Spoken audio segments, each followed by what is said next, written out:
रामकृष्ण गतं प्राणं तन्नाम श्रवणं प्रियं तद्भावरचितकारं प्रणमामि मुहुर्मुहुः। শোনা যাচ্ছে তো?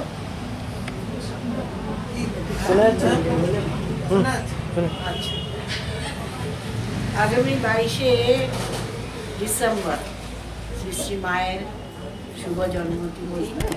এই জন্য আজকে আমি মায়ের কথা বলব, মাকে স্মরণ মনন করব।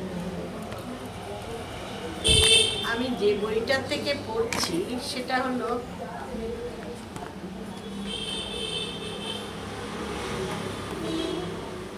আশুতোষ মিত্র,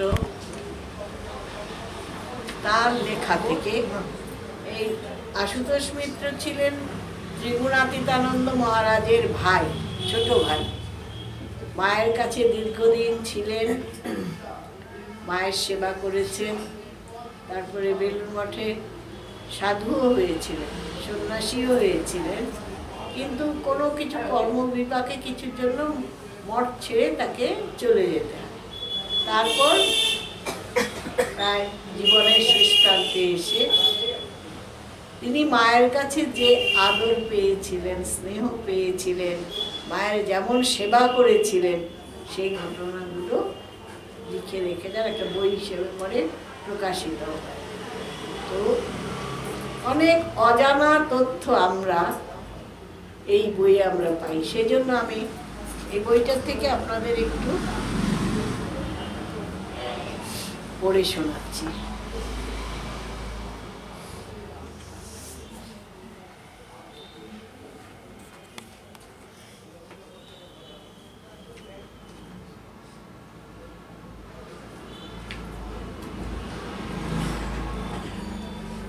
মা যখন বাগবাজারে ছিলেন, নিবেদিতা স্কুল যখন ওপেন হলো, তার সেখানে যোগীন মহারাজ মায়ের সেবক ছিলেন। মায়ের যত সুবিধে অসুবিধে সমস্ত মায়ের প্রথম সেবক যোগীন মহারাজ। তারপরে ওনার শরীরটা সব সময় একটু অসুস্থ থাকতো, বেশিরভাগ সময় পেটের গন্ডগোলে ভুগতেন। তো মায়ের বাড়িতে থাকার সময় তার খুব বেশি শরীর খারাপ। বাইরে দরজা দিয়ে ঢুকেই পাশে দুটো ঘর ছিল, একটাতে যোগীন মহারাজ থাকতেন, আর ওখান থেকেই মায়ের সেবার কাজ সমস্ত চালাতেন। সবাই বলে অন্য যারা ভলান্টিয়ার থাকতো তাদের। কৃষ্ণলাল মহারাজ এই সেবা, যোগীন মহারাজের সেবা করতেন।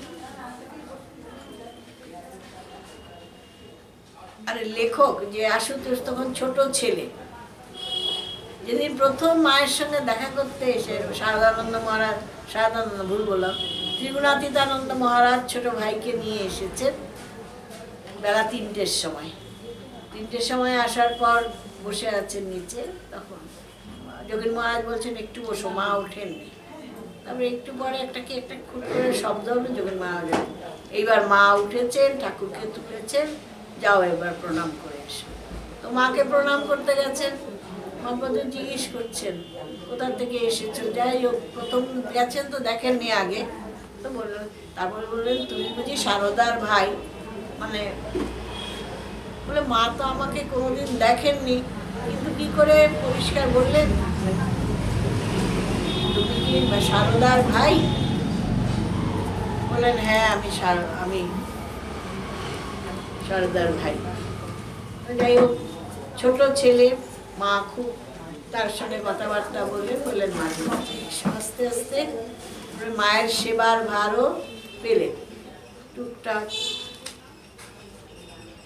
ওই যে বলেছে, শ্রীশ্রীমার নিকটে স্ত্রী বা পুরুষ ভক্ত খুব আসিতেন, কম আসিতেন। মায়ের সংসারে আয়ও কম ছিল। এই ভক্তেরা 2 টাকা 4 টাকা যে যা পাঠাতো, সেই দিয়ে মায়ের সংসার খরচ চলত।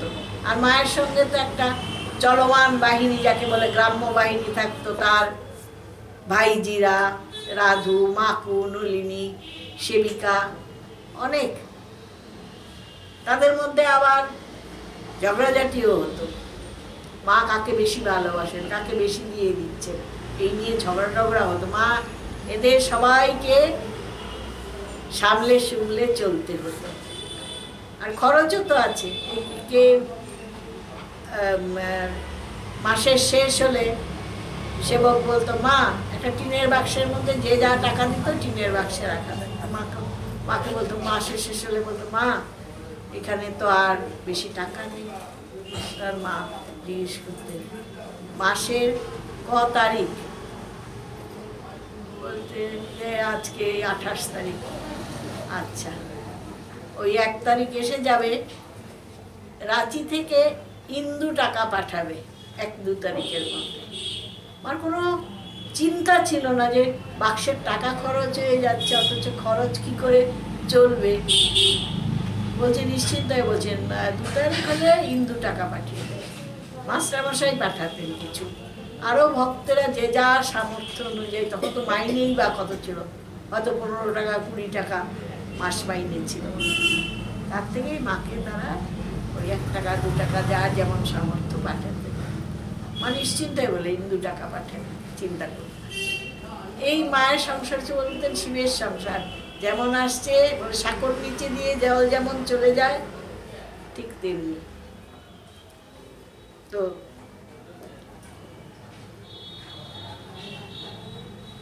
তারপর একদিন আর এই আশুতোষ মিত্র, সে আশু, সবাই বলে আশু বলে ডাক্তার, আশু যোগেন মহারাজের সেবা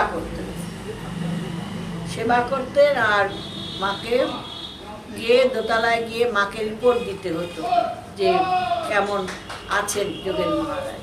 তা একদিন মহারাজ মাকে খবর দিতে গিয়ে দেখছেন একজন স্ত্রী ভক্ত বসে আছেন। দেখিবা মাত্র তিনি শ্রীশ্রীমাকে জিজ্ঞাসা করিলেন, এইটি কি আমাদের মহারাজের ভাই? শ্রীমা বলিলেন, হ্যাঁ। মহারাজ মানে সারদা মহারাজের ভাই কিনা? শ্রীমা তাহাকে হ্যাঁ বলিয়া লেখকের সহিত পরিচয় করাইয়া দিলেন। বললেন, এটি মেনির মা। একজন ভক্ত বললেন, মায়ের সেবিকা ছিল। উত্তরকালে আমাদের কয়েকদিন মেনির মার নিকট খাইতে হইয়াছে। তারপর যোগেন মহারাজের অসুখ বাড়ছে, দিন দিন বাড়ছে। বিশেষ করিয়া শ্রীশ্রীমা অতিমাত্রায় ভাবিতা হইলেন। মঠ হইতে গুরুভাইয়ে আসিয়া একদিন দেখিয়া গেলেন। যোগেন মহারাজের বাবাও এসে একদিন দেখে গেলেন। আমরা প্রাণপণে সেবা করতাম। তো একদিন সকালবেলা মার কাছে ওই যোগেন মহারাজের খবর দিতে গেছেন। আর ফুল নিয়ে মঠ থেকে রোজ মায়ের পুজোর জন্য ফুল আসতো, সেই ফুল নিয়ে গেছেন। দেখি মা নিজের ঘরে পা ছড়াইয়া বসিয়া আছে আর কাঁদছেন, চোখ দিয়ে অবিরল ধারায় জল পড়ে যাচ্ছে। তাকে ওইভাবে দেখে মনে হইল তিনি রোগীর জন্য কাঁদিতেছেন। তাকে বুঝাইলাম আমার বুদ্ধি অনুযায়ী, মানে দেখছেন আমি আমার বুদ্ধি অনুযায়ী মাকে বোঝালাম। তিনি শুনিলেন কিনা জানি না।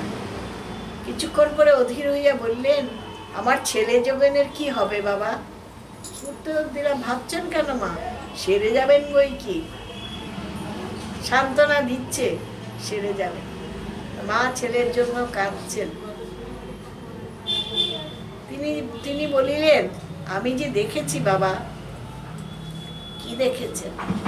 বলেন, আমি যে দেখেছি বাবা, ভোরবেলায় দেখলুম ঠাকুর নিতে এসেছেন, বলিয়াই কাঁদিতে লাগলেন। ঠাকুরের জানিয়ে দিয়ে গেলেন, থাকবেন না, নিয়ে যাবেন, ঠাকুর নিয়ে যাবেন। পরক্ষণ আবার সতর্ক করিয়া বলিলেন, কাউকে বলো না, বলতে নেই। আমি বলিলাম, বলিব না।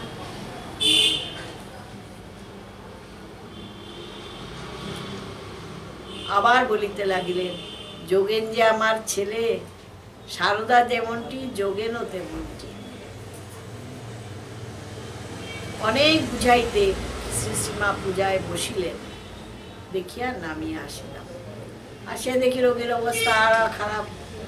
অপরাহ্নে দেখা গেল, তখন চৈত্র মাস, অপরাহ্নে দেখা গেল রোগী সত্য সত্যই আমাদিগকে ত্যাগ করে যাইবেন। মঠে খবর গেল, সন্ধ্যার প্রাক্কালে রোগীর মুখ এক অপূর্ব জ্যোতিতে ভরিয়া উঠিল। কৃষ্ণলাল মহারাজের সঙ্গে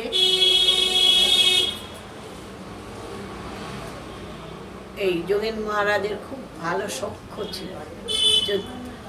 কৃষ্ণলাল মহারাজ শিহরে বসিয়াছিলেন, হঠাৎ ফুকারিয়া কাঁদিয়া উঠিলেন। আর এই কান্নার শব্দে মা উপরে দোতলায় গেল, আর মাকে সেই শব্দ মা কানে যাওয়া মাত্র মাও চিৎকার করে কাঁদতে লাগলেন। ইতিপূর্বে মাকে কখনো চেঁচাইয়া কথা বলিতে শুনি নাই। মা জোরে কথা বলতেন না, অতি মৃদুস্বরে, এত মৃদুস্বরে বলতেন পাশের লোকও শুনতে পেত না, এত আস্তে কথা বলতেন। সেজন্য পুরুষ ভক্তরা যখন মাকে প্রণাম করে কোনো প্রশ্ন বলতো, মা খুব আস্তে আস্তে উত্তর দিতেন। আর গোলাপ মা সেই কথাটা রিলে করতেন জোরে জোরে, মা বলছে নেই। তো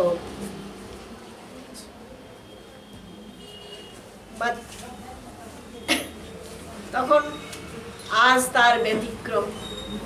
তাহার আর্তনাদে ব্যথিত হইয়া শ্রীচরণ দুটি জড়াইয়া চুপ করিতে অনুনয় বিনয় করিলাম, কোনো ফল ফলিল না। তিনি বলিয়া উঠিলেন, তুমি যাও যাও, আমার যোগেন আমায় ফেলে চলে গেল। কাঁদছে, কারণ যোগীন মহারাজ খুব নিঃশব্দে মার সেবা করতেন, হাঁক ডাকছে। মা প্রত্যেক বৎসর জগদ্ধাত্রী পূজার দিন, জগদ্ধাত্রীর দিন নয়, জগদ্ধাত্রী পূজার সময় জয়রাম বাটি যেতেন। কেন? বাসন মাজতে, ঠাকুরের বাসন মাজার জন্য। অনেক বাসন হয় তো, 3 বার পুজো হবে, কত বাসনের প্রয়োজন। আর তখন মায়ের বাড়িতে কাজের লোকও ছিল না তেমনি, ভাইয়ের বউগুলো সব ছোট ছোট, মাকে গিয়েই হাল ধরতে হতো, বাসন মাজতে হতো, ভোগ রান্না, সমস্ত দিকে নজর। মার সেই কষ্ট দেখে যোগেন মহারাজ ভক্তদের কাছ থেকে যে প্রণামী পেতেন, সেগুলো জমিয়ে জমিয়ে প্রায় 600 টাকা জমিয়ে কাঠের বারকোষ, কাঠের বাসন মাজতে, পেতলের বাসন মাজতে যত কষ্ট, কাঠের বাসন মাজতে কষ্ট নয়। বড় বড় পরাত, থালা সমস্ত মার জন্য কাঠের, মাকে আর বাসন মাজার কষ্ট। আর তারপর আবার কেউ টাকা দিলে জমিয়ে রাখতেন। কেন না, মা তীর্থে গেলে এই টাকাটা মাকে দেবে তীর্থ করতে যাওয়ার সময়। মা কোথায় টাকা পাবে? যোগেন মহারাজ এইরকম মায়ের উপর তার একটা অদ্ভুত ভালোবাসা বলুন, শ্রদ্ধা বলুন। আর তো যোগেন মহারাজের দীক্ষা গুরু ও মা। তারপর মঠ থেকে সাধুরা এলেন। খোকা মহারাজ স্বামী সুবোধানন্দ সহস্তে যোগেন মহারাজের শরীরে বিভূতি লেপন করিয়া পূজান্তে আরতি করিলেন। তারপর সবাই খবর পেয়ে পরপর সবাই এলো, নিয়ে শব্দ পুষ্পে মাল্য গন্ধে সারদা সাজানো হলো। সারদা মহারাজকে মার বাটিতে রাখিয়া সারদা মহারাজ ত্রিগুণাতীতা রইলেন মায়ের কাছে, আর সবাই শ্মশানে চলে। বলছে হরিওম তৎসধ্বনিতে কলকাতার বাগবাজার পল্লী বেলুর মঠের সন্ন্যাসী বৃন্দ কর্তৃক প্লাবিত হইয়া নির্ধারিত। অনেক মহারাজরা এসেছে যোগেন মহারাজকে নিয়ে যেতে। আর সবাই পাড়ার সবাই বাইরে বেরিয়ে এসে দেখছে সেই অভূতপূর্ব দৃশ্য। আর সেই মহাপুরুষের উদ্দেশ্যে কৃতাঞ্জলি হইয়া শ্রদ্ধা প্রদর্শন করিতে লাগিল।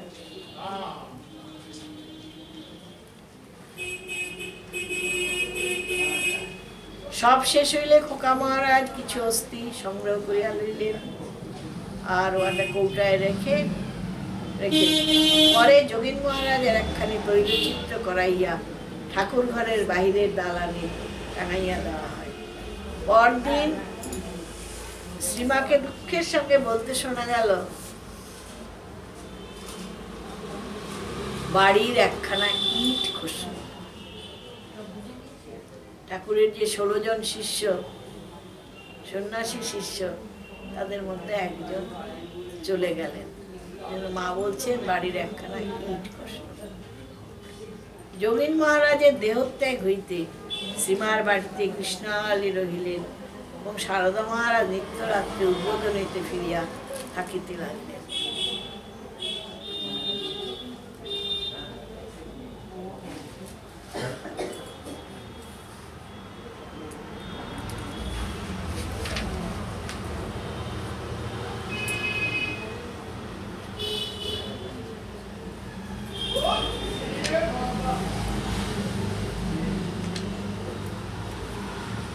শ্রীরামবাটিতে শ্রীশ্রীমার জয়রামবাটিতে অবস্থান।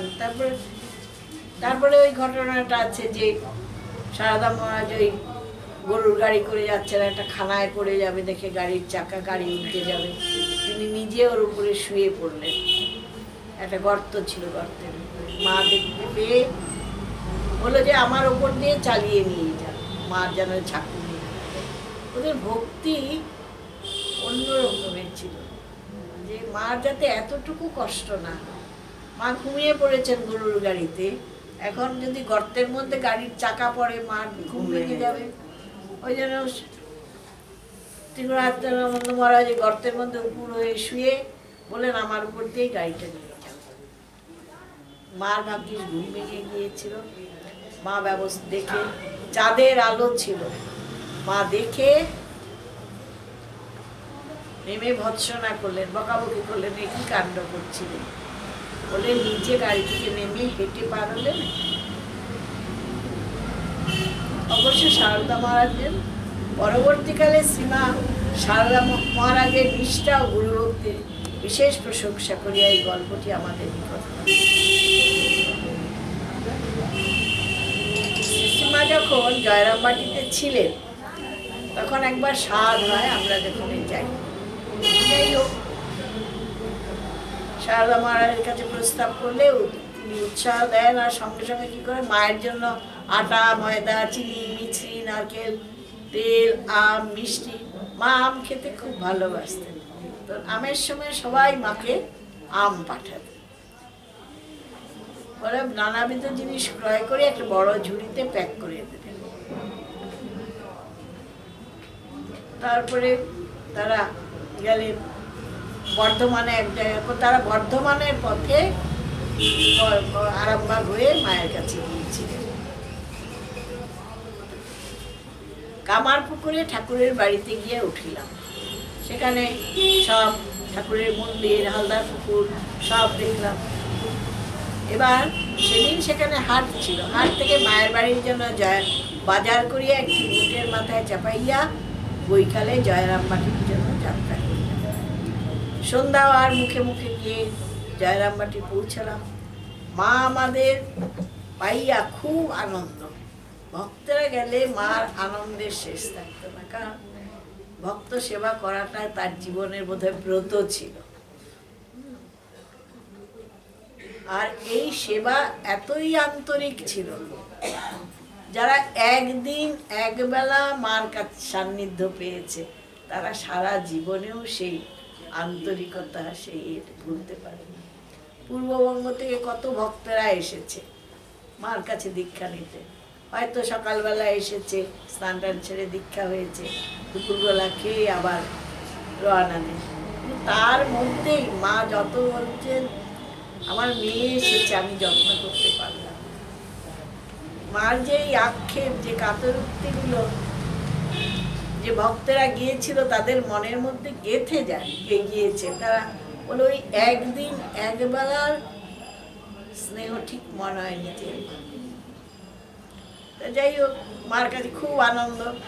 আমাদের থাকিবার ব্যবস্থা করিয়ে দিয়া ময়দায় জল দিয়া কুটনো কুটতে বসিলেন। সঙ্গে সঙ্গে সমস্ত হয়ে যাচ্ছে, অচিরে লুচি, ছোলার ডাল, আলুর দম, কুমড়ার অম্বল এবং দুধ খাইতে পাইলাম। নিজে বসিয়া খাওয়াইলেন, পরিবেশনা করিলেন। শ্রীহস্তে রান্না জীবনে এই প্রথম খাইলাম।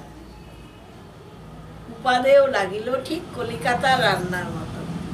উপাদেও লাগিল বটে, কিন্তু সঙ্গে সঙ্গে মনে দুঃখ হইল যে মা আমাদের জন্য কত, মাকে আমাদের জন্য কত পরিশ্রম করতে। অতএব খাইতে খাইতে তার সহিত মধুর বাদানুবাদ হইতে থাকিল। আমি বললাম, আমরা চাই না যে আমাদের জন্য আপনাকে পরিশ্রম করতে বা উদ্বিগ্ন হতে, আপনাকে এসব কিছু করতে হবে না, আমরা ভাত খাবো, সকলের মতোই ভাত খাবো। তিনি বলিলেন, ছেলের জন্য মা করবে না তো কে করবে? আরো কথা কি ওই রকম বলিতে লাগলেন। যখন দেখিলেন আমরা অটক, তখন অগত্যা চুপ করিয়া গেলেন। পরদিন হইতে মামিদের রান্না ভাত খাইতে লাগিল।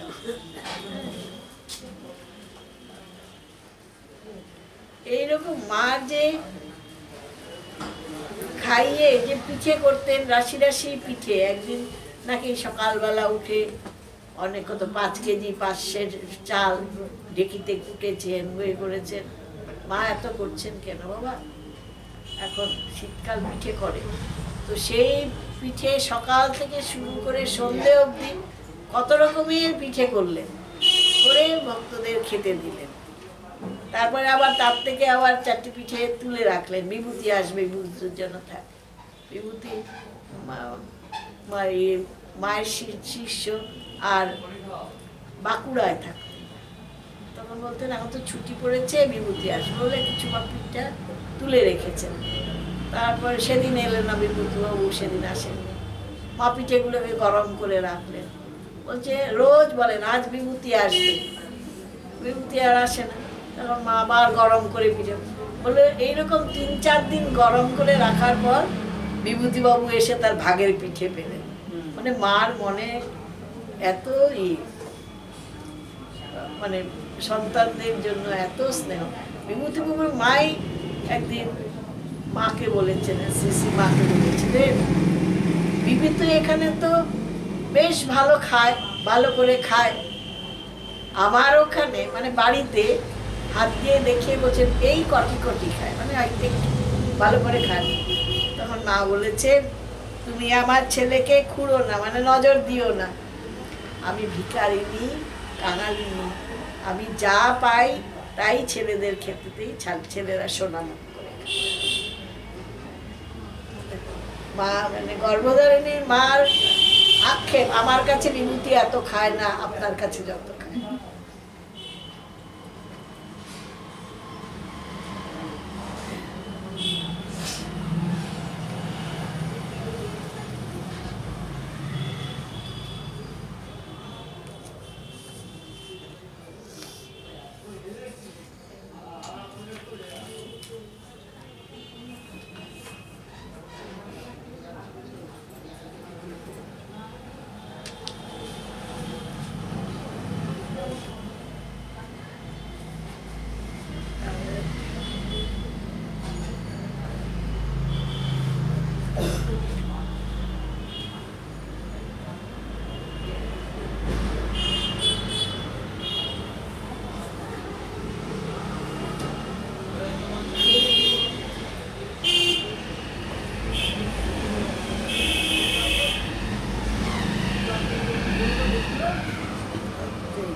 এই আশুতোষ মিত্র মাঝে মাঝে গিয়ে জয়রামবাটিতে গিয়ে থাকতেন। মাসিমা অনেকদিন হইল কলকাতায় আসিয়াছেন।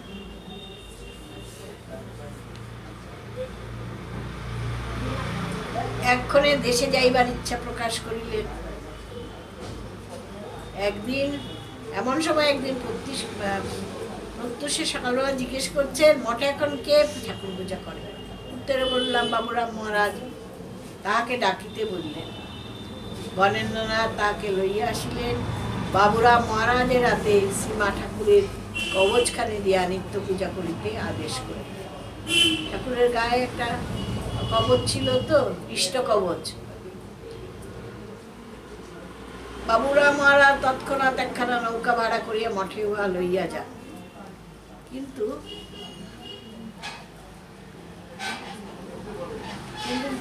কবচটা কিন্তু মঠে আর থাকলো না, সেটা চোরে চুরি করে নিয়ে গেল। বললেন যে ঠাকুরের কবচখানে এতদিন আমার কাছে ছিল, মঠে দিলুম, কি জানি শরীরের ভদ্দর অবদ্দর আছে, কখন কি হয় বলা যায় না। শিশিমার দেশে যাওয়া স্থির হইল। এখন এই পথ নূতন পথে বিষ্ণুপুর হইয়া যাওয়া হইবে। আগে আরামবাগ হয়ে যেত, এখন বিষ্ণুপুর পর্যন্ত ট্রেন হয়েছে। বিষ্ণুপুর থেকে জয়রামবাটি 20 মাইলের মতো পথ। পূর্বে একবার মাত্র পুরী হইতে দিদিমাদিগকে আনিতে এই পথে গিয়াছি, কিন্তু এক্ষণে সীমাকে লইয়া যাইতে হলে পথে চটি, আহারাদি, গরুর গাড়ি ইত্যাদি ব্যবস্থা তাহার পৌঁছিবার পূর্বেই করা একান্ত আবশ্যক। তারপর যাই হোক, ওখানকার একজন দারোগার সঙ্গে পরিচয় ছিল, সেই দারোগার সাহায্যে চটি, পাচক, গরুর গাড়ির ব্যবস্থা করা হল। পূর্ব ব্যবস্থা মতো কৃষ্ণলাল গণেন্দ্রনাথ সীমাকে লইয়া প্রাতের গাড়িতে রওনা হইয়াছিলেন। বেলা 1টার সময় বিষ্ণুপুরে পৌঁছেছেন। তারপর ওখান থেকে চটিতে, তখনকার দিনে তো এত হোটেল ছিল না, রাস্তার পাশে ছিল না, চটি ছিল। সেই চটিতে বিশ্রাম করতে পারতো, নিজেরা রান্না বান্না করে খাও, সেই ব্যবস্থা ছিল।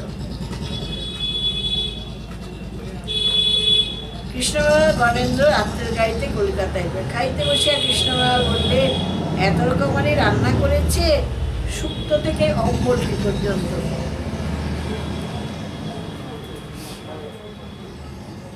চারখানি গরুর গাড়ি করে সীমা ও তার সঙ্গিনীরা জিনিসপত্র লইয়া সন্ধ্যার প্রাককালে কোতলপুর অভিমুখে রওনা হলো। পথে জয়পুরের নিকট একটা জঙ্গল পড়ে, এখনো কিন্তু সেই জঙ্গল আছে বিষ্ণুপুর যাওয়ার, জয়রামবাটি থেকে বিষ্ণুপুর যাওয়ার। আর ওখানে খুব ডাকাতের ভয় ছিল। এইবার জয়রামবাটিতে এসে 1 মাসের উপর থাকে। রোজ মায়ের সঙ্গে নানান রকমের কথা হয়। একদিন বলছেন, প্রথম যখন শ্বশুর ঘর করতে কামারপুর যাই, তখন কত ছোট মেয়ে, হালদার পুকুরে নাইতে যেতে হবে, একে নতুন বউ, তাই ছেলে মানুষ, ভয়ে জড়সড়, কি করে লোকের সুখ দিয়ে যাবো আসবো। তখনকার মেয়েদের মধ্যে একটু বেশি লজ্জা ছিল। হ্যাঁ, তো লজ্জা ছিল, একলা একলা। আর বাড়িতে তো লোক তো বলতে তো ওই রামলাল দাদার মা আর রামেশ্বর দাদার বউ, রামলাল দাদার বউ আর এরা ছিল, লক্ষ্মী হয়তো ছিল। কিন্তু ছোট মেয়ে কি করে একলা একলা স্নান, হালদার পুকুর তো দেখেছেন না, আমার পুকুরে বিরাট পুকুর, কি করে যাব। ভয়ে ভয়ে তোকে বাড়িতে থেকে বেরোলো। দেখি কিনা 8টি মেয়ে সমবয়সী এসে জুটলো, আর আমায় ঘিরে দাঁড়িয়ে বলল, নাইতে যাবে, চলো আমরা তোমায় ঘরের ঘিরে নিয়ে যাব, কেউ দেখতে পাবে। আমি জিজ্ঞেস করলাম, তোমরা কে গা? তারা বললে, তুমি নতুন বউ কিনা, আমরা তোমার বন্ধু, তোমার এই কাছেই থাকে। আর মা এত সরল ছিলেন, ওরা বলল আমরা তোমার বন্ধু, পাশেই থাক, পাশে। উনিও বিশ্বাস করেন, হ্যাঁ, আর গ্রামের বউ হয়, বউঝি হয়, পাশেই থাকে, তুমি একা কিনা তাই। আমি বুঝলুম পাড়ার মেয়ে হবে। তারা আমায় নিয়ে চললে, 4টি মেয়ে আগে আর 4টি মেয়ে পেছনে। নেওয়া হয়ে গেলে আবার বাড়ি পর্যন্ত পৌঁছে দিয়ে গেল। যাবার সময় বলে গেল, আমরা রোজ তোমায় খুঁজে সঙ্গে করে নিয়ে যাব, আবার রেখে যাব, তুমি বন্ধু কি না। সেই দিন থেকে রোজ আমায় নিয়ে যেত, আবার রেখে যেত। কি অদ্ভুত ব্যাপার। হ্যাঁ, আরেকটা শিশিমাকে জিজ্ঞাসা করিলাম, ওরা কি মহামায়ের রূপী আপনার অষ্টসখী? সীমা বললেন, কে জানে বাবু, তোমার খালি ওই সব কথা। বলিলাম আপনি ভাঙছেন না, ভেঙে বলছেন না। ছায়া ঠাকুর বলেছিলেন না, ছাই চাপা বেড়াল। হ্যাঁ, তো পরে মা বলেছিলেন আরো কারোর কাছে, তখন তো ছোট ছিলাম, বুঝিনি যে সত্যি সত্যি মহামায়া মানে এরা এরা দৈবী মানুষ, বুঝিনি তখন। তখন ভেবেছি সত্যি সত্যি পাড়ার মেয়ে বউ হবে। যখন বড় হয়েছি, বয়স হয়েছে, তখন কিন্তু আমি অনেক খুঁজেছি ওদের, কোনো সন্ধান নাই। এই যে 8টি মেয়ে এসে রোজ আমাকে নিয়ে যেত, আমি খবর করেছি গ্রামে, সন্ধান নাই। কি বলবেন?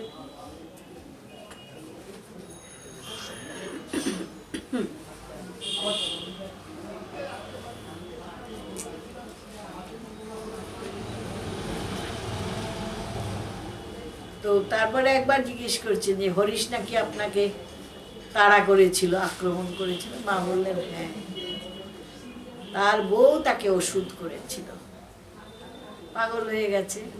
তারপরে একবার ঘুরতে ঘুরতে কামার পুকুরে বসতেন, যে কামার পুকুরে আমি ছাড়া কেউ ছিল না। একদিন সন্ধ্যাবেলায় তার বাড়িতে এসে তার হাত থেকে বাঁচতে গিয়ে 7-7 ধানের মড়াইয়ের চারপাশে ঘুরে হাঁপিয়ে, তখন যখন আর পারি না, তখন কি জানি কি ভাব এলো, তাকে না ফেলে বা বুকের উপর হাঁটু গেড়ে বসে এক হাতে তার জিভটা টেনে বার করে আর এক হাতে তার গালে এক চাপড় দিল। আমার হাত ফুলে উঠেছিল।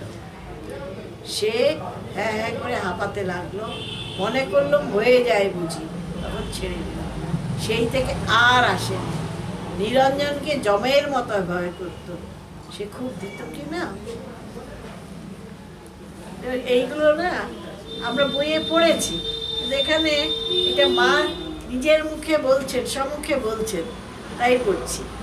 জিজ্ঞাসা করলাম সে সময় বগলামূর্তি ধারণ করেছিলেন নাকি, মঠে তো এরকমই শুনেছিলাম। শ্রীমা বললেন কে জানে বাবু, তখন আমাতে আমি ছিল না। বলিলাম আপনি ধরা দেবেন না ভাই। আবার মৃদু হাসিলেন, নিজের মুখে বলছেন কিন্তু স্বীকার করছেন না, আবার নাও করছেন না। আর একবার তারকেশ্বরে ঠাকুরের জন্য হত্যা দিবার কথায় বললেন, বলছেন যে যখন কিছুই হলো না, কিছুতে কত ডাক্তার বদ্যি কবিরাজ সব ঠাকুরকে দেখানো হয়ে গেছে, কিছু হলো না, তখন মনে হলো তারকনাথের কাছে হত্যা দিই। ঠাকুর আপত্তি করলেন না, ঠাকুর বলছেন যাচ্ছ যাও। কিন্তু বুড়ো আঙুল দিয়ে ঘুরিয়ে আঙুল করে দেখে বলেন যাচ্ছে যাও, কিন্তু কিছু হবে বলে মনে হয় না। তবু মা গেলেন। 2 দিন হতে দিয়ে পড়ে আছি, মাঝরাত্রিরে ঘুমিয়ে পড়েছি। হঠাৎ একটা আওয়াজে ঘুম ভেঙে গেল। কুমোর ঘরে হাড়ির গাদার উপর এক ঘা লাঠি মারলে যেমন হয় সেই রকম আওয়াজ মনে হলো। হাড়িকে যেন হাড়ি সব ভাঙছে। তার মনে কি হলো, আর সঙ্গে সঙ্গে একটা নির্বেদ এসে গেল মনের মধ্যে, বৈরাগ্য। কি বলছেন, মনে হলো যে এই তো শরীর, এই শরীর থাকলেই বা কি, আর গেলেই না থাকলেই বা কি, এইরকমই তো ভেঙে যাবে। যেরকম হাড়ি ভাঙছে লাঠি দিয়ে, সেরকম তো শরীরটাও ভেঙে যাবে একদিন। তারপর মনে হলো একটা বৈরাগ্য, তীব্র বৈরাগ্য মনের মধ্যে জেগে উঠলো। তখন বললো এই সংসারে কে কার স্বামী, কে কার স্ত্রী, কার সঙ্গে কি সম্পর্ক, সবই তো এরকম একদিন ভেঙে যাবে। মানে মনটাকে তখন অনেক উঁচুতে উঠে গেছে। মা মায়া কিনা, তিনি ইচ্ছে করলে মায়া সৃষ্টি করে আমাদের বদ্ধ করতে পারেন, আবার ইচ্ছে করলে মায়ার সংসারের বাইরেও চলে যেতে পারে। তখন বলছে কে কার স্বামী, কে কার স্ত্রী, এরকম তো একদিন সব ভেঙে যাবে। কেউ কারুর নয়। মানুষ শরীর ধারণ করে আবার ওই রকম ভেঙে যায়। সত্যি তো, যেদিন এসেছি সেদিনই তো কপালে স্টিকার লেগে গেছে, এত বছর পরে তোমাকে যেতে হবে। কারোর কম দিন, কারোর বেশি দিন। হ্যাঁ, একটা তারিখ সঙ্গে সঙ্গে, জন্মের সঙ্গে সঙ্গে কপালে লিখে দেয়। আমরা জানি না, আমরা বুঝি না। ওই যে বক, ধর্মরাজ যুধিষ্ঠিরকে, ধর্মরূপী বক যুধিষ্ঠিরকে জিজ্ঞাসা করেছিলেন, পৃথিবীতে আশ্চর্য কি? যুধিষ্ঠির বলেছিলেন, অহনি অহনি মনুষ্য গচ্ছতি যম মন্দিরম। অহনি অহনি, প্রতিদিন মানুষ এক পা করে যমের মন্দিরের দিকে এগোচ্ছে, জানে মানুষ। কিন্তু তবু কিভাবে? আমি মরবো না। এটাই পৃথিবীতে সবচেয়ে বড় আশ্চর্য। আমরা জানছি জন্মিলে মরিতে হবে, অমরকে কথা হবে, জন্মালেই মৃত্যু হবে, কিন্তু ভাবি আমি মরবো না। মা বলছেন যে সত্যি তো, সবে একদিন না একদিন তো যেতেই হবে আমাদের। তবে কার জন্য আমি এই করতে দিচ্ছি, কার জন্য আমার প্রাণ বিপন্ন করছি, না খেয়ে এই যে পড়ে আছি দুদিন ধরে। জগৎ আমার কাছে ফাঁক হয়ে গেল। আস্তে আস্তে রঘুরে মন্দিরের পিছনে গেল, নর্দমা থেকে স্নান জল নিয়ে চোখে মুখে দিলাম, আর সকাল হতে ফিরে এলাম। ফিরতে দেখে ঠাকুর ইশারা করে জিজ্ঞেস করল, কি হলো? বুড়ো আঙুলটি নেড়ে বললেন, কলাটি হলো তো?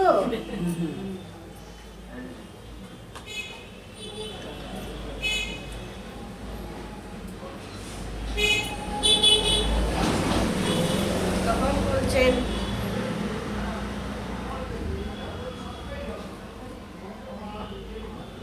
মেয়েদের কাছে কামার পুকুরে আর এখানেও খালি খালি শুনতাম, ছেলের মা না হলে কোনো কাজই সে মেয়ে মানুষ করতে পারে। তখনকার মেয়েদের না এই যে খোটাটা শুনতে হতো। হ্যাঁ, আর যত দোষ নন্দঘোষের মতো, যত দোষ মেয়েদের। কত রকমের উল্টো পাল্টা কথা শুনতে হতো মেয়েদের। হ্যাঁ, তখন যে যার সন্তানহীন কোনো মেয়ে শুভ কাজে এও হতে পারবে না। আমি তখন ছেলে মানুষ ছিল, শুনতে শুনতে আমার মনে দুঃখ হলো, তাই তো একটা ছেলেও আমার হবে না। দক্ষিণেশ্বরে গিয়ে এই কথাটা একবার মনে পড়ে, যেদিন মনে হয় কারো কিছু বলি, ঠাকুর আপনা হতেই বললেন, তোমার ভাবনা কিসের? তোমায় এমন সব রত্ন ছেড়ে দিয়ে যাব, মাথা কেটে তপস্যা করেও যা মানুষ পায় না। পরে দেখবে এত ছেলে তোমার মা বলে ডাকবে, তোমার সামলানো ভার।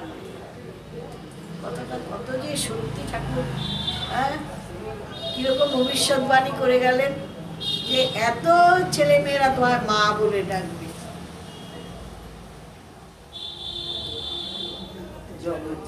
হ্যাঁ, এখন জগৎ জননী।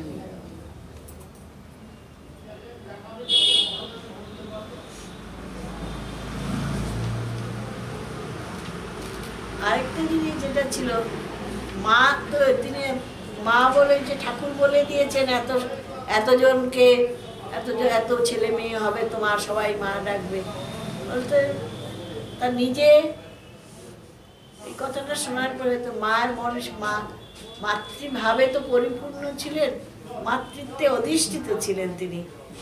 তখন বলছেন যে একদিন দক্ষিণেশ্বরের আর ঠাকুরের খাবার নিয়ে তার ঘরে ঢুকতে যাচ্ছি, এমন সময় একটা মেয়ে এসে বললো, দাও মা, মায়ে দাও। মা বলেছে, মা বলে চেয়েছে, মা দিয়ে দিয়েছেন। আর ঠাকুর কিন্তু খেতে বসেন না, থালাটা নামিয়ে দিয়ে মেয়েটা চলে গেছে। তারপর মা এসে দেখছে ঠাকুর খেতে বসছেন না। জিজ্ঞেস করতে ঠাকুর বললেন, তুমি ওর হাতে দিলে কেন? ওকে কি জানো না? তার পিছনে কারণটা খুব বাজে কারণ। হ্যাঁ, তুমি কি জানো না সে বাসুরের সঙ্গে থাকে? হ্যাঁ, চরিত্রহীন। আমি এখন ওর ছোঁয়া খাই কি করে? অনেক মিনতি করা এলেন বটে, তবে বলে দিলেন আর যেন কখনো ওকে না দিই। আগে তুমি প্রতিজ্ঞা করো আর আমার খাবার তুমি কারোর হাতে দেবে না, তুমি নিজে নিয়ে আসবে। তখন আমি বললাম, জোরাত করে বললাম, সেটি তো আমি পারবো না ঠাকুর। আমায় মা বললে আমি তো আর থাকতে পারবো না। আর তুমি তো খালি আমার ঠাকুর নও, তুমি তো সকলের, তুমি সবার ঠাকুর। তবে স্পর্শ দোষের ভয়ে তুমি খাবে না বলছো। আর আমাকে মা বলে ডাকলে আমি কাউকে ফেরাতে পারবো না, তার নিজের মুখের কথা।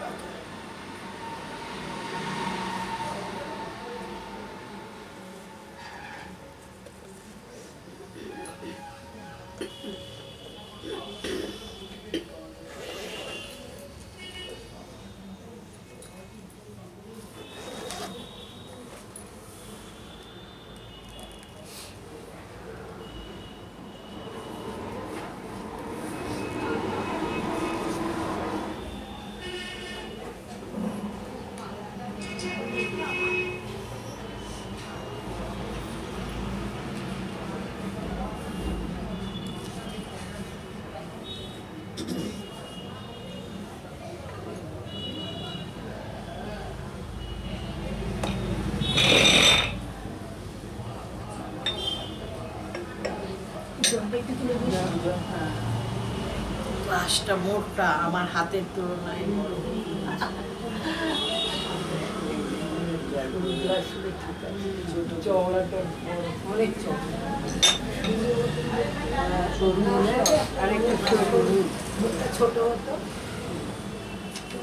একবার মা জয়রামবাটিতে মাকে কত রকমের মানে সঙ্গী সাথীরা কত রকমের ছিল।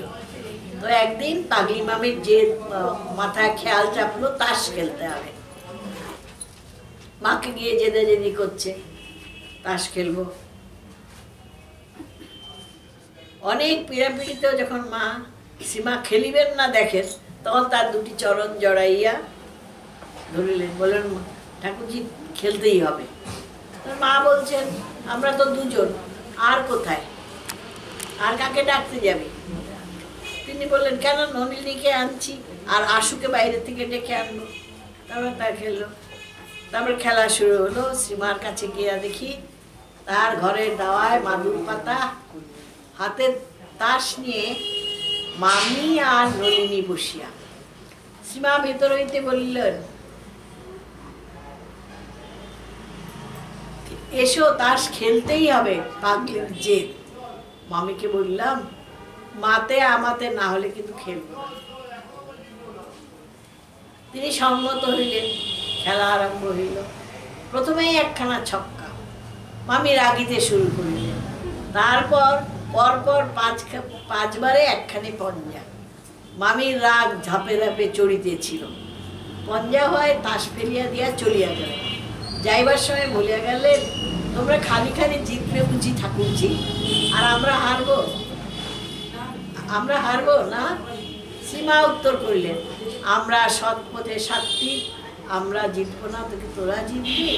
দূর হইতে মামিকে বলতে শোনা গেল হ্যাঁ গো হ্যাঁ, মামি তাস খেলা ওইখানে এসে।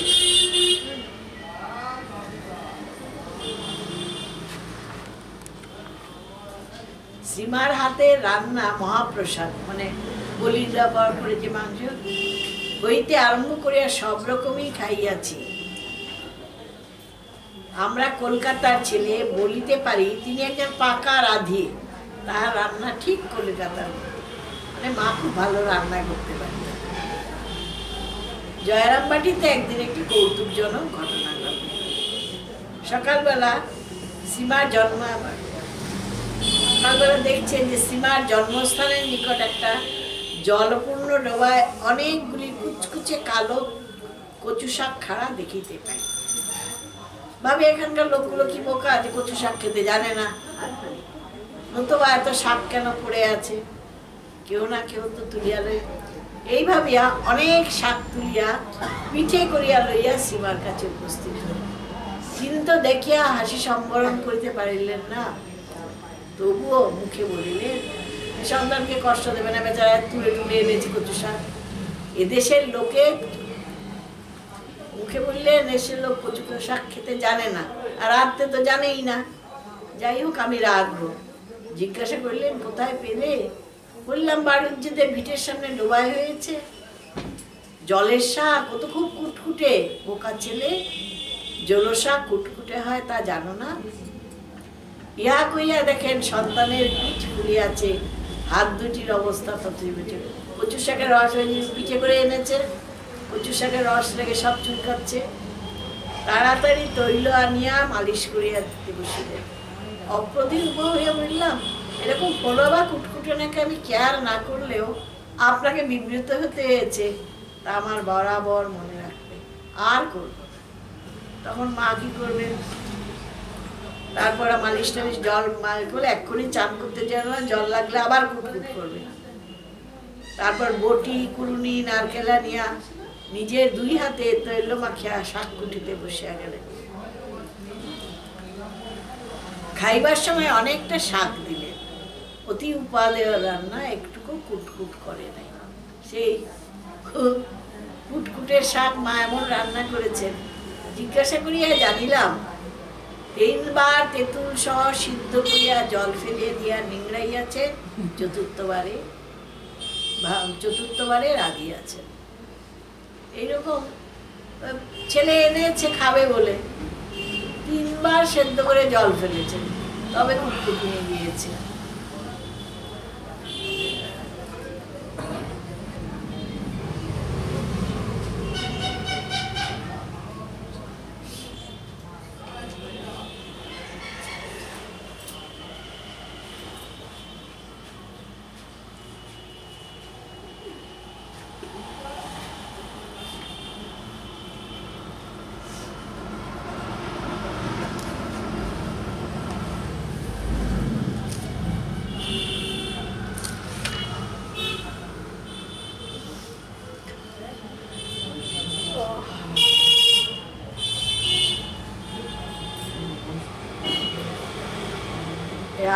আরেকবার একটা সাংঘাতিক কাণ্ড হয়েছে।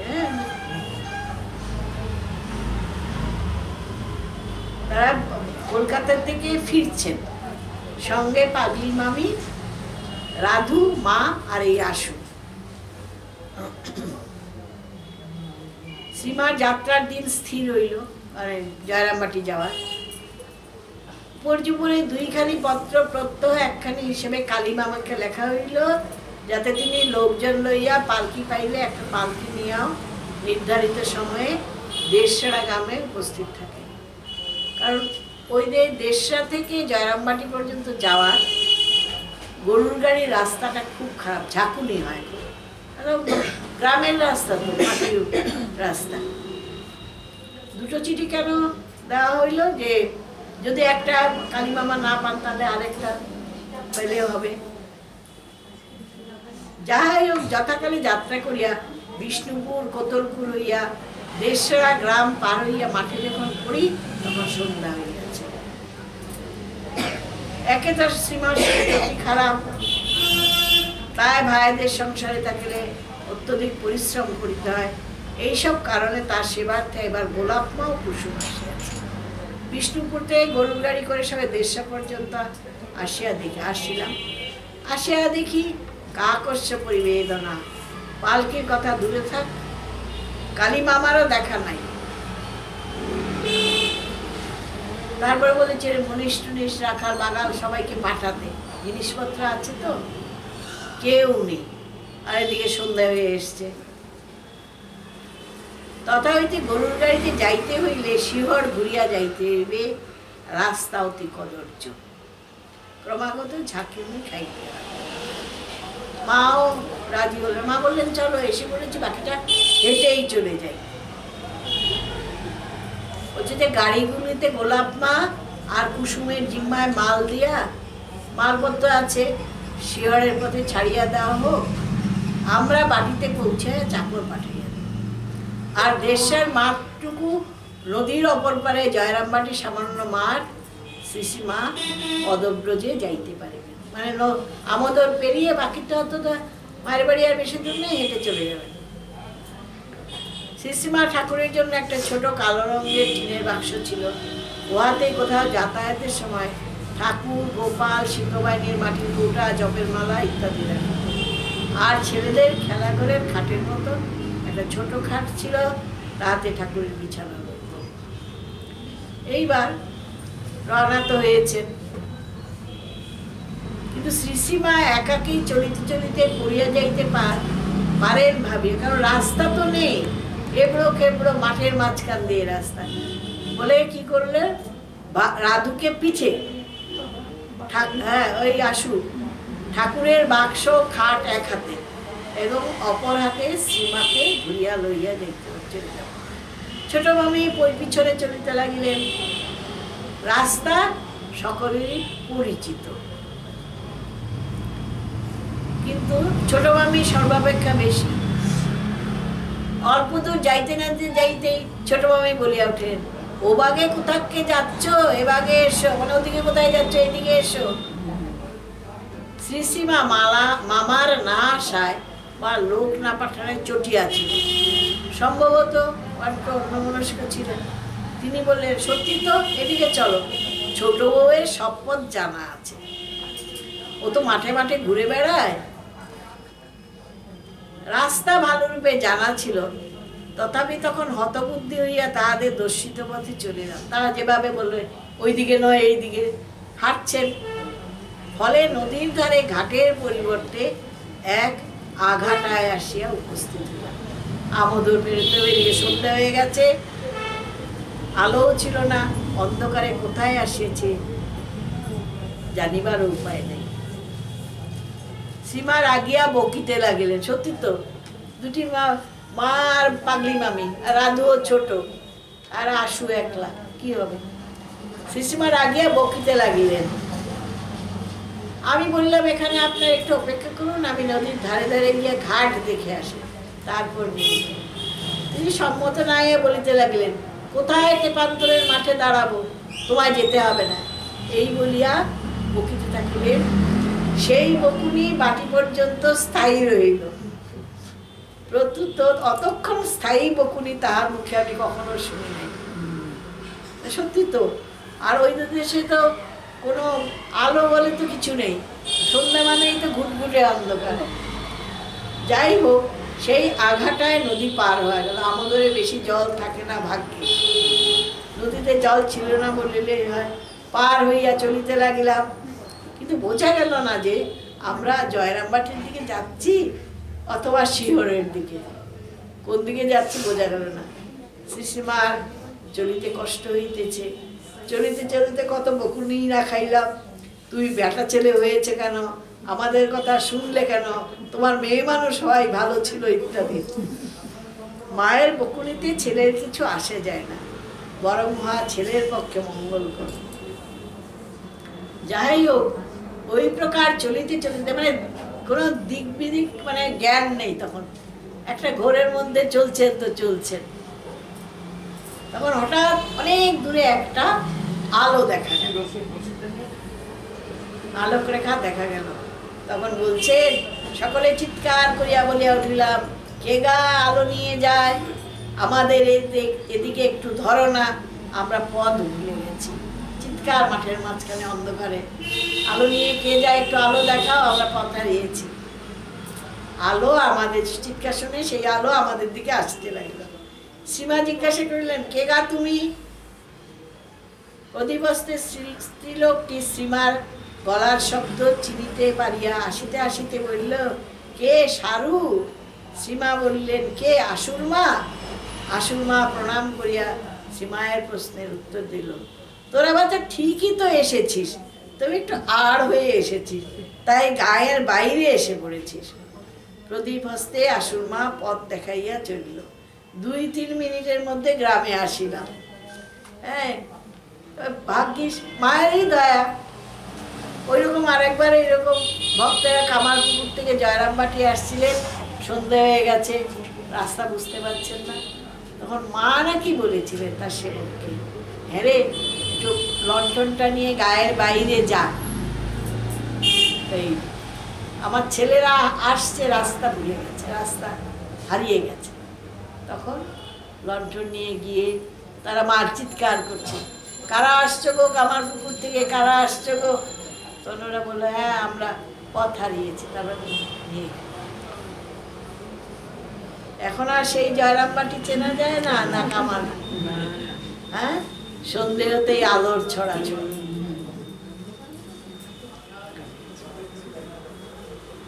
প্রদীপ হস্তে আশুর মা পথ দেখাইয়া চলিল, 2-3 মিনিটের মধ্যে গ্রামে পৌঁছিলাম।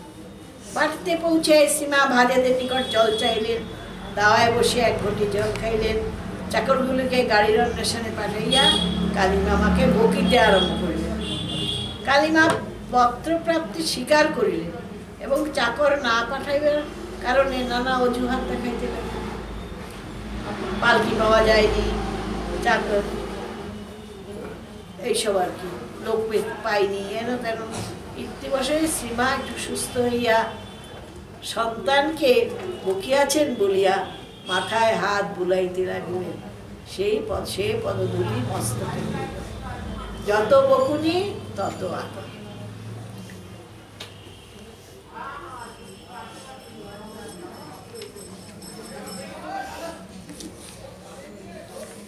তারপরে একদিনের একটা ঘটনা পড়ে আমি শেষ করছি, এটা আমার খুব ভালো লাগে।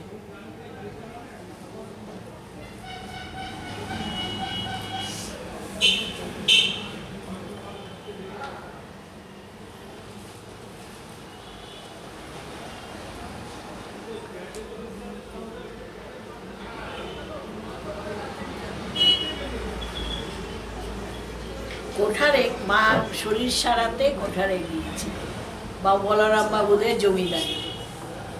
তো বলছেন কোঠারে মা এমন একটি মহা অনুষ্ঠান করিলেন যা ঠাকুরও করেন নাই। তাই কি ঠাকুর রীতিমতো শিক্ষাদান করিয়া অবশেষে বলিয়াছিলেন, তোমার কাছে অনেকে আসবে আর তাদের তোমায় দেখতে হবে। কোঠারের পোস্টমাস্টার দেবেন্দ্রনাথ চট্টোপাধ্যায় যৌবনের উদ্দাম তাড়নায় এক খ্রিস্ট ধর্মাবলম্বিনীর প্রণয়ে আসক্ত হয় আর তার স্বয়ং ওই ধর্মে দীক্ষিত হয়ে তাকে বিয়ে করে। কিছুকাল পরে কিন্তু তার সেই স্ত্রী, মানে খ্রিস্টান স্ত্রী, তাকে ত্যাগ করিয়া চলিয়া যায়। বহু চেষ্টা সত্ত্বেও তাহাকে পুনর্লাভ করিতে না পারিয়া দেবেন্দ্রবাবু হতাশ হই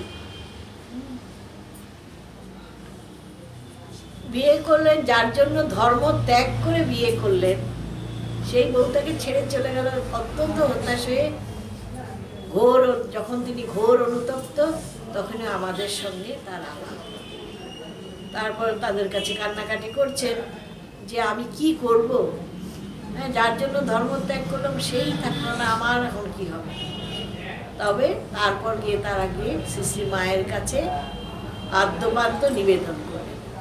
শ্রী শ্রী মা রাম ও রামের মাতার দেবমন্দির বা ভিটায় দেবেন্দ্রবাবুর শুদ্ধিকার্য অনুষ্ঠিত হইবার আপত্তি নাই জানিয়া তাকে পুনর্দীক্ষার আদেশ দিলেন। মানে আবার নিজের ধর্মে ফিরে আসে, যে প্রায়শ্চিত্ত করে না। তো ওরা তাদের রাম মানে বলরাম বাবুর ছেলে বা বলরাম বাবুর স্ত্রীর কোনো আপত্তি নেই জেনে সরস্বতী পূজার পূর্বদিনে মুন্ডিত মস্তক দেবেন্দ্রনাথ রাধাশ্যাম চাঁদের পূজারীর সাহায্যে মন্দির প্রাঙ্গণে প্রায়শ্চিত্ত করিয়া ব্রাহ্মণ শরীর কৃষ্ণলালের নিকট যজ্ঞভূমির গায়ত্রী ধর্ম গ্রহণ করিয়া স্বধর্মে পুনরায় প্রবেশ করেন। মা ঠাকুরও করেননি, বিধর্মীকে নিজের ধর্মে ফিরিয়ে আনা ঠাকুরও করেননি, মা যেটা করলেন। ব্রাহ্মণত্বে উপনীত হইয়া শ্রীমাকে প্রণাম করিতে গেলে শ্রীমা তাহাকে প্রতি নমস্কার করিলেন। পরদিন অর্থাৎ সরস্বতী পূজার দিন দেবেন্দ্রনাথ শ্রীমার নিকট দীক্ষা লইলেন। আর দীক্ষান্তে শ্রীমা তাহাকে একখানা পরিধেয় বস্ত্র দেন। সেদিন রামের নিমন্ত্রণে দেবেন্দ্রনাথ আমাদের সহিত বসিয়া প্রসাদ পান। তাই বলিতেছিলাম, ঠাকুরের সময় যে কার্য হয় নাই, শ্রীমা দ্বারা সেই কার্য অনুষ্ঠিত হইল। আর শ্রীমা স্বধর্ম ত্যাগীকে স্বধর্মে পুনঃপ্রতিষ্ঠ করিলেন। ঘরের ছেলে খেলাধুলায় মত্ত ছিল, এখন শ্রীমার কৃপায় ঘরে ফিরে আসিল। শ্রীমা ঠাকুরই সব করাইলেন। দেখুন মা কত রকমের ইয়ে করেছেন।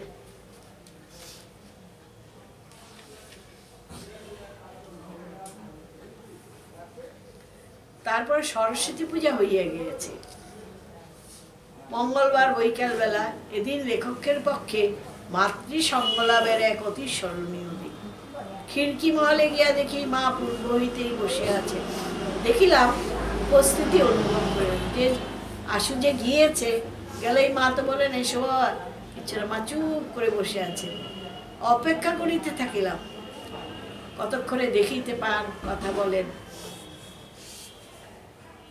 কিছু না পাইয়া বিশেষ রূপে নিরীক্ষণ করিয়া দেখিলাম বাতের জন্য পা ছড়াইয়া বসিয়া আছেন বটে, কিন্তু শরীর উন্নত, চক্ষুদয় উন্মুক্ত হইলেও বাহ্য দৃষ্টি তাহাতে নাই। বাইরের কিছু দেখছে না, তাকিয়ে আছেন, কিন্তু চোখে কোনো দৃষ্টি নেই। ভাবের বিঘ্ন উৎপাদন না করিয়া স্থিরভাবে অপেক্ষা করল। আন্দাজ 10-15 মিনিট অপেক্ষা করার পর প্রথম কথা কহিলেন। জিজ্ঞাসা করিলেন, কতক্ষণ এসেছো? বললাম, বেশিক্ষণ নয়। আপনি কতক্ষণ এখানে এসেছেন? তখন মা বলছেন, বদ্ধ হয়ে থাকতে ভালো লাগে না, তাই দুপুরবেলা ওরা সব শুলে বেরিয়ে নিরিবিলিতে এসে বসে আছি। তারপর মা বলতে থাকলেন, হ্যাঁ, আমরা কি তা বুঝিব যে কি কেন বলছেন? শ্রীমা বলিতে থাকলেন, বারবার আসা এর কি নিস্তার নেই? যেখানে শিব সেখানেই শক্তি, শিব শক্তি একত্তরে, অর্থাৎ একত্রে, বারবার সেই শিব সেই শক্তি, নিস্তার নেই। তবু তো লোকে বোঝে না কত কষ্ট ঠাকুর করেছেন তাদের জন্য। কি সব তপিস্যে, তপিস্যের দরকার কি? তবু তপিস্যে, খালি লোকের জন্য। লোক কি পারবে? তাদের তেজ কই, শক্তি কই? তাই তো ঠাকুরকে সব করতে হয়। কাকুর গাছের একটা গান জানো? জিজ্ঞাসা করিলাম, কোন গানটা মা? শ্রীমা, এসেছে কাঙালের ঠাকুর কাঙালের তরে, সত্যি বাছারা আমার কাঙাল, একবার মা বলে ডাকলে কি থাকা যায়? অমনি ঠাকুরকে আসতে হয়। জিজ্ঞাসা করিলাম, চৈতন্য দেব কি এই ঠাকুর? শ্রীমা, হ্যাঁ হ্যাঁ, এই ঠাকুর বারবার একই চাঁদ রোজ রোজ, নিস্তার নেই, ধরা পড়ে আছেন, তারই জীব। তিনি দেখবেন না তো কে দেখবে? ও পাড়ার লোক এসে দেখবে? কি কথা বলেছেন, যখনই ডাকিবি মোরে, এসে দেখা দিব তোরে, এইটি মনে রেখো, কখনো ভুলো না, ডাকলেই পাবে, তিনি যে কল্পতরু। মানে মা অন্তরের গভীর থেকে ঠাকুরের কথা বলছেন যে ঠাকুর সবার জন্য এসেছেন, তাকে ডাকলেই তাকে পাওয়া যায়। ওই যে মাস্টারমশাইকে ঠাকুর বলেছিলেন প্রথম দিন, ঠাকুর মা প্রথম বা দ্বিতীয় দিন মাস্টারমশাই জিজ্ঞাসা করছেন ঠাকুরকে, সন্ধ্যের পর যখন ফিরে যাবেন তখন দেখছে মা ঠাকুর নাট মন্দিরে হাঁটছেন একা। আস্তে আস্তে করে জিজ্ঞেস করছেন, আজকে কি আর গান হবে? বলছেন, না, আজ আর গান হবে না। তারপরে একটু চিন্তা করে বলছেন, কাল বলরামের বাড়ি যাব, সেখানে গান হবে, তুমি যেও। মাস্টারমশাই বলেন, আচ্ছা। তো একটু পরে আবার কি মনে হলো, এসে বলছেন, না, ভাবছি যাব না। কেন? বড় লোকের বাড়ি, ঢুকতে দেবে কিনা চিন্তা মাস্টারমশাই। ঠাকুর বলছে, না না, তা কেন গো? তুমি সেখানে গিয়ে আমার নাম করবে, বলবে আমি তার কাছে যাব, কেউ না কেউ তোমাকে আমার কাছে পৌঁছে দেবে। কথাটার অর্থ কি? ঠাকুর মাস্টারমশাইকে, এটা শুধু মাস্টারমশাইকে নয়, এটা তিনি আমাদের সবাইকে বলেছেন। আমরা যেন তাকে ডাকি, আমরা যেন বলি আমি তোমার কাছে যাব, তাহলে কেউ না কেউ মানে গুরু আমাকে তার তার কাছে পৌঁছে দেবে। এইগুলো কথার আসল অর্থ। খেয়ে দে বাবা।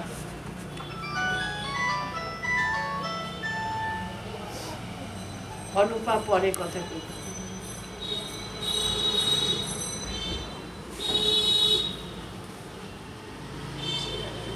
বলছেন যখনই ডাকিবি মোরে, এসে দেখা দিব তোরে। এইটি মনে রেখো, কখনো ভুলো না, ডাকলেই পাবে। তিনি যে কল্পতরু। বলিলাম আমি জানি আমার মাকে। সীমা, ঠাকুরই তো মা বলে শিখিয়েছে, মা বলা কি ছিল? আর তার সৃষ্টি তিনি পোষণ করছেন, আবার খেয়ে ফেলছেন। খেয়ে ফেলছেন মানে কি? মুক্ত করে দিচ্ছেন। রাধু আসিল, মা তাকে দুটি পান আনিতে বললেন। সে পান লইয়া মাকে লইয়া যাইবার জন্য বায়না করতে থাকে। সীমা বললেন একটু নিরিবিলিতে বসে আছি, তুই যা, আমি একটু পরে যাচ্ছি। সে রাগিয়া চলিয়া গেল। তারপর একটা পান নিজে খেলেন, আর একটা সেবককে দিলেন। দিয়ে বলছেন বারে বারে আসি, দুঃখ রাশি রাশি, যাতনা সহিবে কবে। এ কি খালি জীবের, এই যে ঠাকুরেরও। বারে মাসে আসি, দুঃখ রাশি রাশি রাশি দুঃখ সহ্য করেও আসি। এই যে যন্ত্রণা কদিন সইতে পারবো? হ্যাঁ, একই খালি বলছেন একই খালি জীবের দুঃখ, ঠাকুরেরও দুঃখ। কেন? ঠাকুরের কষ্ট এই জন্য যে এত করে বলছি তবুও একবার হরি নাম করছে না, ঈশ্বরের নাম করছে না। তাই বসে বসে ভাবছিলুম, দেখলুম শেষ নেই, কি কষ্ট ঠাকুরের, কে বুঝবে? বলিলাম খালি ঠাকুরের কেন মা, আপনারও তো। ঠাকুর আর আপনি তো এক। সীমা বলিলেন ছি, ও কথা বলতে আছে বোকা ছেলে, আমি যে তার দাসী। পড়নি, তুমি যন্ত্রী আমি যন্ত্র, তুমি ঘরণী আমি ঘর, যেমন করাও তেমনি করি। সব ঠাকুর, ঠাকুর ছাড়া আর কিছু নেই। এক একবার মনে হয় জীবের ধার কি শোধ হবে না। আবার ভাবি না, এ ধার তো শোধ হবার নয়, দাঁতে কুটো কেটেও নয়, জীব যে তার। মানে আমাদের সকলের জন্য, সাধারণ মানুষদের জন্য তার কত চিন্তা, কত ভাবনা। জিজ্ঞাসা করলাম, তাই বুঝি যে আসছে মন্ত্র দিতে তাকেই দিচ্ছে? সীমা বলিতে থাকলেন, কত শোক তাপ পেয়ে, কত জ্বালা যন্ত্রণায় জীব ছটপট করে আসছে। ঠাকুর না দেখে তার জ্বালা ঘোচাবে? তিনি যে ব্যথী, তিনি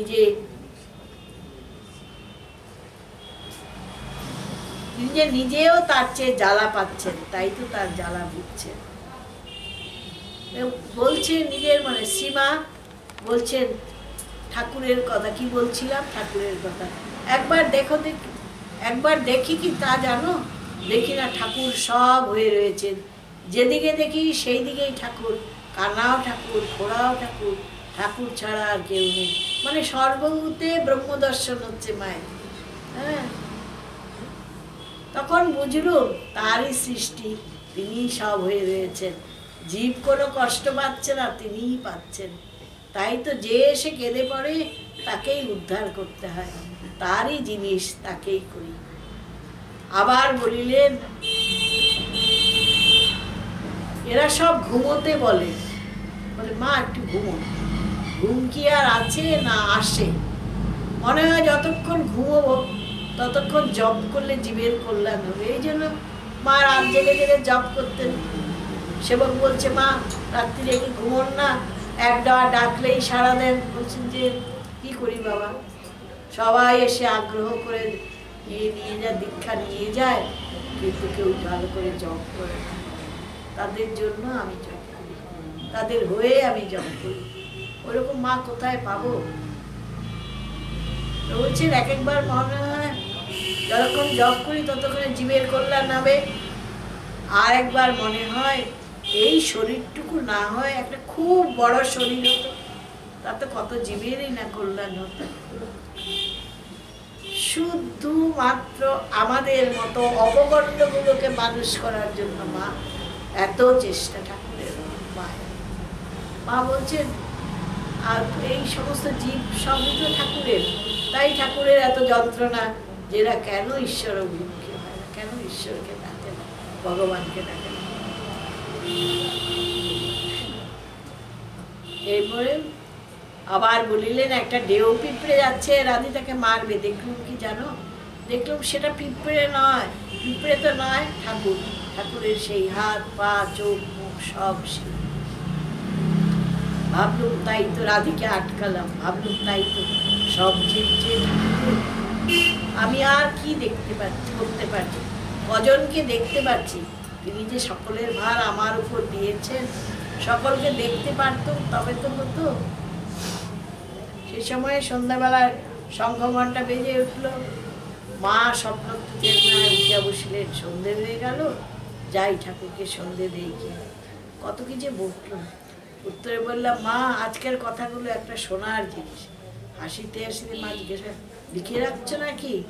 আমি বললাম হ্যাঁ মা, আপনি যখন জয়রামবাটি থাকেন আর আমি কলকাতায়, তখন সময় পেলে ওইগুলো নিয়েই নাড়াচাড়ে। মা হাসিলেন, যাইতে উদ্যত হয় প্রণাম করিলাম, আর আশীর্বাদ করিলেন, আর যাইতে যাইতে হাসিয়া বলিয়া গেলেন, মা আর ছেলে, মা আর ছেলে। কাছের বাড়ির দিকে ফিরলাম, কানে বাজিতে লাগিল মা আর ছেলে, মা আর ছেলে। মা বলে গেছেন মা তার সন্তান, তিনি আমাদের সকলকে সন্তান রূপেই তো গ্রহণ করেছেন। মার কাছে যত আবদার চলে, মার কাছে যত মান অভিমান, সমস্ত মায়ের সঙ্গেই চলে। আর মা প্রসন্ন মনে সেগুলোকে আবদার মেটাতে চেষ্টা করে, তারপরে তো সব আবদারগুলো পূরণ করতে চেষ্টা করেন, যেগুলো যদি সত্যি সত্যি আমাদের মঙ্গলের জন্য হয়, তাহলে সে আবদারগুলো কিন্তু তিনি অবশ্যই পূরণ করেন। আমাদের মায়ের কাছে এই প্রার্থনা, মা যেন আমাদের পূরণ করে।